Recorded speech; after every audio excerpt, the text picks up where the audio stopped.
Ration dealers സംയുക്ത സമരസമിതിയുടെ നേതൃത്വത്തിൽ Chavakkad taluk supply ഓഫീസിലേക്ക് മാർച്ചും ധർണയും നടത്തി. റേഷൻ വ്യാപാരികളുടെ വേതന പരിഷ്കരണം ഉടൻ നടപ്പിലാക്കുക, ഡയറക്റ്റ് പേയ്മെന്റ് സിസ്റ്റം നടപ്പിലാക്കാനുള്ള കേന്ദ്ര നീക്കം ഉപേക്ഷിക്കുക, വ്യാപാരികളുടെ വേതനം അതാത് മാസം നൽകുക, ക്ഷേമനിധി കാര്യക്ഷമമാക്കുക എന്നീ ആവശ്യങ്ങൾ ഉന്നയിച്ചാണ് ധർണ സംഘടിപ്പിച്ചത്.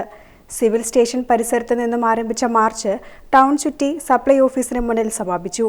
തുടർന്ന് നടന്ന dharna all Kerala ration dealers association Chavakkad taluk president PK Sathyan ഉദ്ഘാടനം ചെയ്തു.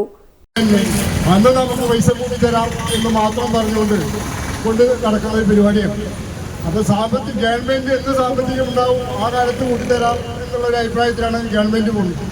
അപ്പോൾ നമ്മളെ ഭക്ഷ്യമന്ത്രിയുടെ ഈ പ്രചരണം നമുക്ക് അംഗീകരിക്കാൻ പറ്റാത്തതുകൊണ്ടാണ് നമ്മൾ സമരമായി മുന്നോട്ട് പോകാൻ തീരുമാനിച്ചത്.